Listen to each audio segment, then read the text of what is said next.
So I was scrolling through YouTube as I do every day, and I decided to go on another session of binge watching my favorite bumpers from Cartoon Network and Boomerang. Yes, I know, really weird. And because I like watching Top 10 so often, I decided to combine the two interests. Top 10 Cartoon Network Groovies. What? We have several videos from people who don't even speak my native language, and a duckman who uses text-to-speech.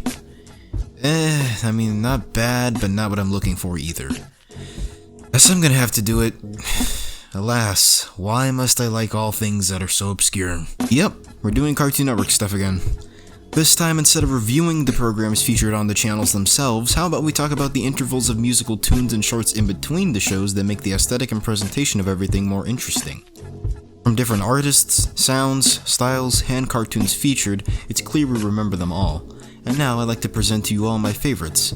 Let us do a top 10 of my personal favorite, Cartoon Network Groovies. Just a heads up, despite this being a top 10, I love all these equally as much, except the top 3 ones on this list that I may like just a bit more than the rest. Also, there's going to be a lot of Hanna-Barbera ones on this, because at least 80% of these I remember are from Boomerang, so sorry about that. Feel free to share your own faves in the comments below. With that out of the way, let us now begin. Number 10. Pork Jam. Starting off the list, we have a short remix of the well-known Warner Bros. Character Porky Pig. This is a remix that was made by a prominent musical producer under Cartoon Network, Michael Kohler. To describe the sound, it basically utilizes snippets of audio from Merry Melodies and Looney Tunes and voice clips with a jungle beat in the background, which coincides very well with Porky's stuttering. It's all meshed together to make a generally cool sound that's ultimately pretty catchy. The only thing keeping it back is because of the fact that it's so short. I believe I recall this being aired on Cartoon Network in the mid-2000s, and I just found it years later online. Not particularly a major hit, but it's still a really good CN groovy. We earned a little rest. Number 9. QuickDraw McGraw Remix. Another short remix by Michael Kohler, except this is the Hanna-Barbera show QuickDraw McGraw. Honestly, this one is easily comparable to the previous entry, but the only reason I like this one more is because of the fact that the utilization of the samples is better. To me at least. To summarize the sound, it's a bit slower, which would allow more samples to be used thoroughly. And for the most part, they sound great. Again, this isn't a personal favorite, but it is indeed worth bringing up. Number 8. Buttercup, I'm Supergirl. I really like this one. To start, it features one of my all-time favorite Cartoon Network shows, and it actually makes a genre of music I wouldn't commonly listen to actually work. This groovy is a pop song from the Japanese alternative rock band Shonen Knife. To be honest, it kinda shares the tropes of any Japanese rock song, like the tempo and vocals, but there's still musical substance to it. I actually for once do like the pace of the song and the catchy chorus. This one also happens to be a pretty good music video as well. Unlike the past 2 entries that only utilize visuals from the clips of the samples for the song. This uses the most action-filled clips from the Powerpuff Girls, accompanied by the pseudo-late 90s graphics plastered on. It's actually quite resemblant of a montage, with everything syncing with the song, and when it does occur, it looks really cool. The genre of the song itself perfectly intertwines with the demeanor and tone of the Powerpuff Girls as well, and it really gives the impression on what the show is like. It has a lot of energy, it has action, and it has badassery. All qualities that make a good show, a good song, and a good Cartoon Network groovy.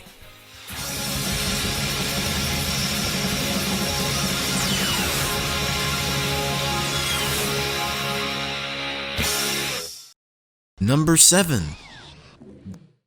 Gorilla for Sale. Yes, now on to our first hip-hop genre entry with yet another Hanna-Barbera cartoon, this one being Magilla Gorilla. This one is a rap rendition of the Magilla Gorilla theme that has a spacey and relaxed vibe to it, provided by the vocals of Michael Ungar and a nice instrumental. Visually, it samples clips from the Magilla Gorilla show and utilizes this unorthodox effect where multicolored rectangular patterns stretch and intersect across the screen, and it's pretty interesting. Every other verse, the video is synced to the lyrics and basically describes the basic premise of the show's story. Speaking of the lyrics, I really like the rhythmatic scheme and flow of it, with the speedy but collective line delivery. Only issue, well at least for my lame ass, is that unless I know the lyrics, it's kinda hard to rap myself.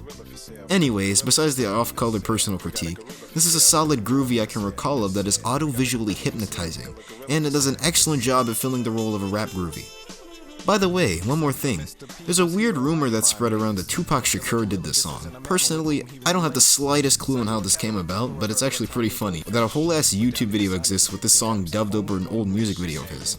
Anyways, I couldn't categorize this within the realm of a legitimate rap song everyone would listen to, but in my opinion, it stands out as a Cartoon Network groovie. We got a gorilla for sale, gorilla for sale. We got a gorilla for sale, Number 6. Jabberjaw. Now, here's one I'm sure literally all of you know due to a specific special gentleman who did a review on Boomerang. Jabberjaw, Running Underwater, is a song from the band Pain released on their album, Jabberjaw, which is based off the 1976 Hanna-Barbera series of literally the same name.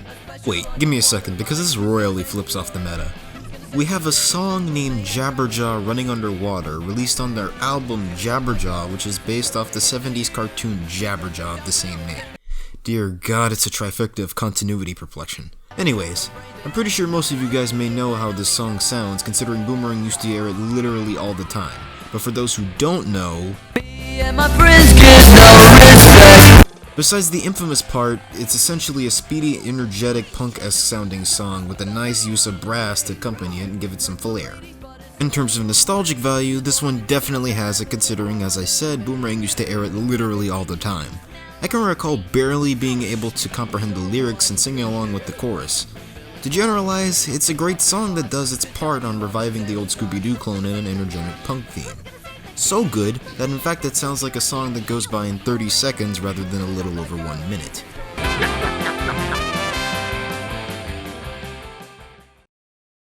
Number 5. Yogi Bear, Live at Jellystone. Coming in halfway down the list, we have Yogi Bear, Live at Jellystone, a thrashy punk song based off the Yogi Bear Show by High School Gym. This is another one I remember airing quite often, and I really like the imagery for this one, albeit simple. Utilizes a bunch of clips from the show as usual and uses panels displaying multiple antics of the beloved show, sometimes synced to the lyrics. Speaking of the lyrics, let's talk about the music. The music, like I've said earlier, is a zany punk song with speed and intensity every chorus, which is basically manic laughing and Yogi Bear Show themed lyrics, but sung or screamed by the beyond intense and insane vocals of Steve Patrick. Is the song good though? Of course it is. I enjoy the melody, and the vocals are quite captivating. As for the chorus, it's barely comprehensible and fits the oddly manic theme of this song. I'm sure you guys already knew I kinda liked the song considering I've utilized it in some particular video I made in the past. But yeah, my general consensus for this one? I loved it. It's based off of one of my favorite HB shows, and I like the screaming.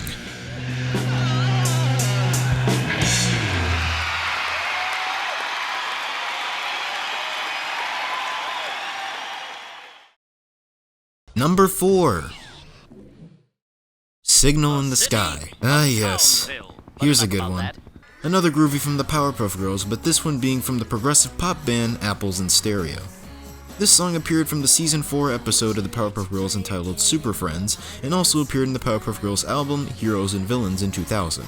By the way, yes, the Powerpuff Girls had a fucking album, they were that popular. I have a lot of significant history with the song as I originally discovered it from the aforementioned episode of the show, and I thought it was amazing, and it captured the story and narrative of the episode extremely well. I would actually like to tell you a lot more about the personal significance with the song for me, but I'll have to do that another time. But trust me when I say, this song meant a lot more to me than what you think. As for the song itself, it follows a techie and progressive sound with a soft tone approach, and it has some elements of pop aspects to it as well, and it fits for the lyrics and verses and intervals in between the chorus. I honestly love the keyboard sounds and it ties very well with the rest of the song. The general feel of the song is never lost. Needless to say, if I listen to it once, I'll find myself listening to it a further 20 times. The music video is actually quite unique and creative in comparison to prior entries, as it does it in live action, to at least some extent. It stars the band with some poorly aged 2000s editing used to implement some Powerpuff Girls animation spreaded ripped straight out of the show to properly portray a fight scene with, I guess, a monster costume? Again, poorly aged, but it's not bad for 2002. It introduced me to the band of Apples in Stereo, but only years after listening to it from formerly doing so like a decade ago. Have I found a hitch for the band entirely? Not really, as I'm still trying to look for songs from their earlier albums from the 90s to revisit.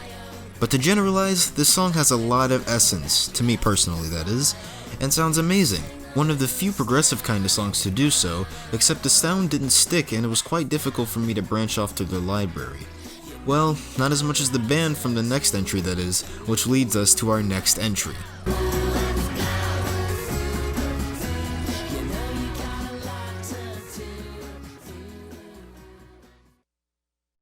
Number 3.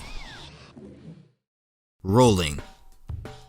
This is not only an appealing Cartoon Network groovy, but it also features a song that not only is excellent and perfectly fits my musical preference, Rolling, but it also is due to it originating from my only favorite band or musical entity, Soul Coughing. God, I could go on and on about how much I love this band. Its sound, its lyrical presentation, the drum and bass, the mixture of rock, jive, and hip-hop into this abundance of jive and sound. The interpretive poetry element that no matter how you hear it, the universal sound allows the misinterpretation to be correct, as sometimes the lyrics change and create a universal combination of vibe, mood, and musical interpretation. Before I go on a tangent on how much I love this band, which deserves its own video in itself, I'll generalize it like this. The song is again Rolling from the final Soul Coughing album El Oso released in 1998. I've already explained how the sound of the song goes, as well as the majority of Soul Coughing songs in general. I mean, however, each song does have its own feel, but as for the video, it takes an old Betty Boop cartoon entitled Kerchoo. I guess I kinda get why they choose it. The theme of the show is a race, as they are just rolling. In conclusion, this song and the band that created the song is amazing. The music video selection was pretty nice, and I definitely remember the C on Groovy. And because of this introducing me to this utterly awesome band, I don't plan to cease listening anytime soon. Even if the band broke up in 2000. Sorry guys.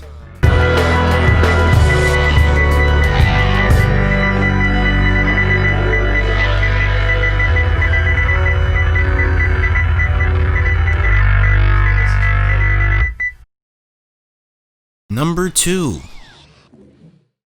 Adamant. Alright, for this entry we're going right back to the composition of Michael Kohler and the direction role of Jonas Odell, this one being based off yet another HB cartoon, Adamant. It sounds like any typical Michael Kohler composition, with a techie and futuristic beat in the background being accompanied by samples from the Adamant Show theme song. The song itself is pretty solid, but what got it this high on the list was the clever music video with some surprising good political symbolism and the primary sample used in this one. You know the intro with that ominous and serious voice in the beginning saying, "We must all get ready now"? Well, that was many of the other samples in the CN Groovy from the 1950s educational propaganda film about the precautionary procedure to be taken in the midst of the Cold War entitled Duck and Cover. After figuring out where it was from, I decided to give it a watch and I discovered an astounding amount of contextual similarity, and the delivery fits like a glove. And the overall subliminal message is nuanced in an interesting way. For instance, there's a sample in Duck and Cover that refers to the civil defense officer with the vague line, "His job is to help protect us." Of course, with the pronoun allowing them to cleverly avert that title to our hero, in this case, Adamant. You may recall me saying there's symbolism in this as well. Where, you may ask? Check out this part with the weird three-headed guy in the drug dealer overcoat riding a horse. It may seem as if it's just some over-exaggerated cartoon design, when in reality, it's a political metaphor manifested in that. See that? It's basically a way of saying the three branches of government selling smiles in the midst of controversy while telling the lady here, representing the public, the situation at hand. This being a form of ensuring domesticated compliance by easing the senses of alertness. Makes the victim lose their ability to think for themselves, which elicits quite a reasonable response. Adamant bonking their corrupt asses on the head with a light pole. And that's just one example, and the instance is very short. So to conclude, the source that was used was made to be a kindred source of media with a clever sampling and message. The musical composition is stellar, has a regularity of Michael Kohler, and the music video is unlike any other entry I've seen so far because of the compelling and unique art style. It goes to show that not only the music is what makes one of these good, but in the mind, the message and interpretation of some good music too.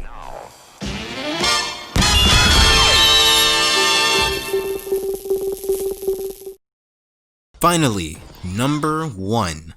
Circles. So, once again, we are back to Soul Coughing, this song being their hit single, Circles. This song was quite popular back when it was released, and Soul Coughing had reached the pinnacle of its popularity on the alternative scene, and due to the band's ties with Warner Brothers, this music video surfaced. I go quite far back with this one, and the nostalgia factor for this is really high, as this is the Cartoon Network groovy that introduced me to Soul Coughing in the first place.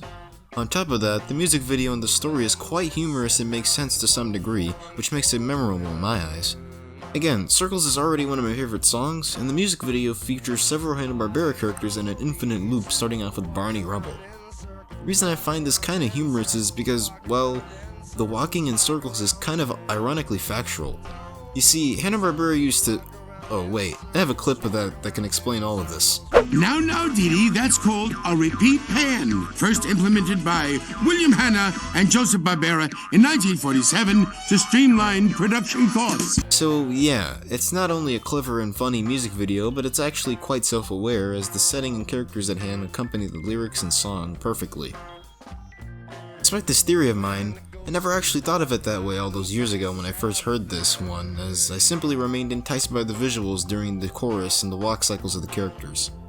Another cool thing about this one is the story element and dialogue, as it actually has Hanna-Barbera characters like Top Cat and Benny the Ball interacting with Flintstones characters that are caught on this loop.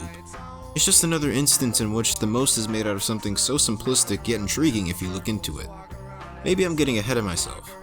Conclusively, due to the song being one of my favorites as it is, the nostalgia, the clever and enticing music video, and the fact that it introduced me to one of my favorite and only favorite bands of all time, Circles has to be my all-time favorite Cartoon Network groovy.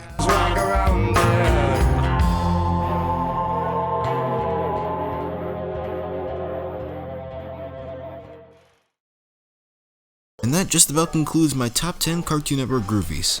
Also, yes, I know I'm a bit excessive with the amount of Cartoon Network stuff I post here, and don't worry, I shall do other things in the near future. To update you guys on my software situation, all I gotta say is I plan to get a PC by the end of the year, preferably by building one, but I'll probably end up buying one. I'll actually try to keep you guys updated on the progress of the next edition of the Hanna-Barbera retrospective, as well as the follow-up for the Cryptic Conversations video on Discord. So again, please check it out, as I'll be leaving it in the description as always. Argue about the list at your own leisure, leave a like or dislike, and subscribe to keep this all alive. Until then, farewell, and I shall see you all again in the enigmatic zone.